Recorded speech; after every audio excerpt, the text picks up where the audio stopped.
We see them everywhere, on top of trees, underneath cars, and even in lakes. I'm talking about plastic bags. Now, these have been an issue for several years, but one councilwoman here in Denver is trying to eliminate the complete use of plastic bags all throughout the state. And this was the app the driver was using moments before the fatal car crash, which tells you exactly how fast you're going and can be used against you in a court of law. She wouldn't wish it upon her worst enemy. Those are the exact words of a Kansas woman who left with an even bigger surprise after leaving a microblading shop in her hometown. And if you're one or two people who A, hate being stuck in traffic, or B, have simply had enough of people moving to Colorado, then this next report will be music to your ears.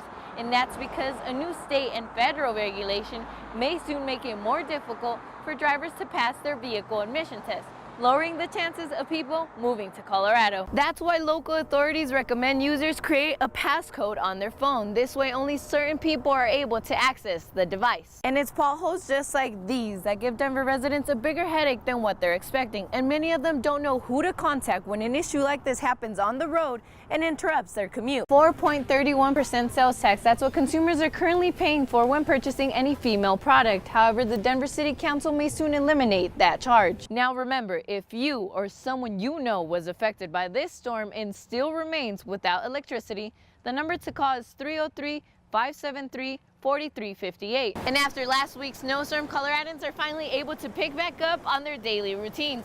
However, a new concern has raised the attention of several. That being, with the high temperatures rising and the snow accumulation beginning to melt, a new flood warning may soon be at our feet. It was to a point to where I literally took a bunch of allergy medicine and I tried to kill myself. It's a pain no mother should have to go through. Malia's life was taken away from her at only 7 months. I overlooked her body and she was just gray. Like her eyes were, she was trying to wake up. And she wasn't. Alexis, mother of 5, remembers a day as if it were yesterday. She had just received a promotion at work and had to leave her children with her boyfriend for a couple hours, not knowing it would be the last day she saw Malia. I spiraled. I didn't want to live anymore. She received a phone call notifying her that her baby was not breathing. My then boyfriend was trying to resuscitate her. Malia was then transported to the hospital Rocky Mountain for the children. Everyone was assuming that it was aspiration because nobody knew. There was no physical evidence of abuse whatsoever on the outside of her body. Alexis didn't know Chad, her current boyfriend at the time, had been convicted of child abuse and had served up to 6 years in prison.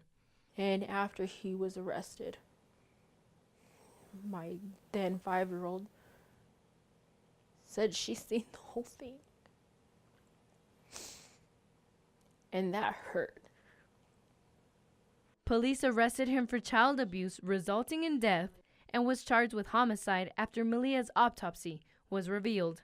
Alexis mentioned even after Malia's death, questions were still not answered. I went to those advertisements where they said, free people search. And I ended up paying $3 something on one, $4.95 on another. And remained without a solution. That's when Alexis decided to turn her grief into something positive and stand up for all those children and parents who have also been victims of abuse. You could tell I was so new to this because I went to the Capitol and, I figured it was like, okay, you're going to go in there and you're going to get some paperwork and you're going to be able to leave and you don't get to see nobody. That was not the case. Now she is working on a proposed law named after her daughter, which would require people with child abuse records to register themselves, similar to sex offenders. And I know with Malia's law, it's not going to end it all. But it's a start. It's starting somewhere.